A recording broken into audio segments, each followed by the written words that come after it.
جب بھی کوئی قرآن کی آیت سنے، نبی کی کوئی بات سنے، صحابی کی کوئی فضیلت یا عظمت یا شان سنے، بے ساختہ جس مسلمان کو قرآن سے پیار ہو، مصطفیٰ سے پیار ہو، اہل بیت سے پیار ہو، اس کا اپنے آپ پہ کنٹرول ہی نہیں رہتا، اور بے ساختہ اس کی زبان سے کیا نکلتا ہے؟ بولے سبحان اللہ۔ اور ماشاءاللہ یہ نعت تھے، ابھی اور نعت بھی آپ کے سامنے، ان سے بھی یہ بھی جو ہے وہ باکمال تھے، ان سے بھی بڑے باکمال آئیں گے اور آپ کے ایمان کو انشاءاللہ تر و تازہ کریں گے۔ تو تھک تو نہیں رہے ہیں؟ تھک تو نہیں رہے نا؟ 27ویں رات ہے، ختم قرآن کی مجلس ہے، یہ گھڑیاں بار بار، اور یہ بھی میں آپ ہم کوئی نہیں جانتا کہ ہماری کتنی زندگی ہے۔ آئندہ سال یہ وقت دیکھنا ہمیں نصیب ہوگا یا نہیں، یہ کوئی بھی، یہ بھی قاری طاہر رحمی صاحب آئیں گے، بیان کریں گے، دعا بھی کروائیں گے، پرسوز دعا رو کے ماشاءاللہ وہ 15-20 منٹ کرواتے ہیں۔ تو کچھ ہستیاں ایسی ہوتی ہیں، یقین کریں، جن پہ فخر ہوتا ہے اور بندہ کہتا ہے کاش ہم ان جیسے ہوتے۔ انہی کی بھابھی کا 25ویں رات، آج 27ویں رات ہے، تو پرسوں رات انتقال ہوا ایک عورت کا، 35-38 سال عمر۔ لیکن ذرا غور کیجئے کہ میری بات پہ، جس بچی کا انتقال ہوا وہ حافظ قرآن، اور حفظ سے آج تک وہ قرآن کی درسگاہ میں بچوں کو قرآن پڑھا رہی ہے۔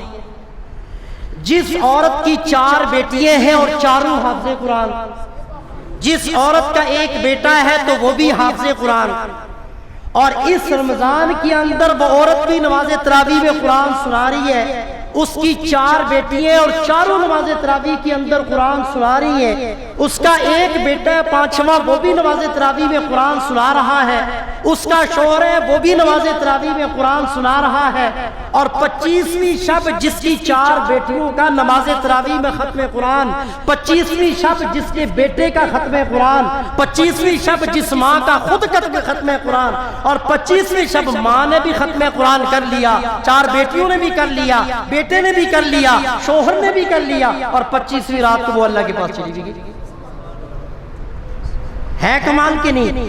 بھئی دنیا سے جانا تو ہر ایک نے، لیکن ایسے باکمال گھرانے جن پہ اللہ کی اتنی رحمتیں اور اتنی کرم نوازیاں، ایک سے بڑھ کے ایک، اور پورے کا پورا گھرانہ ہی اللہ پاک نے چنا ہوا ہے۔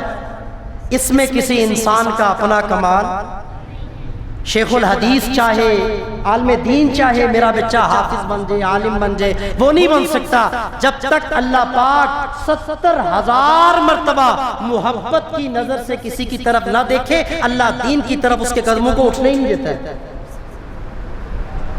بات سمجھے کہ نہیں؟ اللہ اکبر۔ تو اس طرح کی ہستیاں بھی کچھ دنیا کے اندر ہوتی ہیں، اور یہی وہ لوگ ہیں جن پہ فخر کیا جاتا ہے، مال و دولت پہ نہیں۔ قارون کے پاس کتنی دولت تھی کہ 70 اونٹ جس کے خزانوں کی چابیاں اٹھاتے تھے۔ کتنا پیسہ؟ 70 اونٹ جس کے خزانوں کی چابیاں اٹھاتے ہوں، تو وہ سونا چاندی پیسہ کتنا ہوگا اس کے پاس؟ لیکن لانتی ہو گیا، قیامت تک لانتیں پڑتی رہیں گی، مردود اور جہنمی ہو گیا۔ لیکن جس کو قرآن سے، مصطفیٰ سے پیار، چاہے اس کے پاس کچھ بھی نہ ہو، جب قرآن اور صاحب قرآن سے جڑ جاتا ہے، قیامت کی صبح تک اللہ پاک اس کے نام کو زندہ کر دیتے ہیں۔ تو آپ بتلائیں کامیاب کون ہے؟ مال والا یا دین والا؟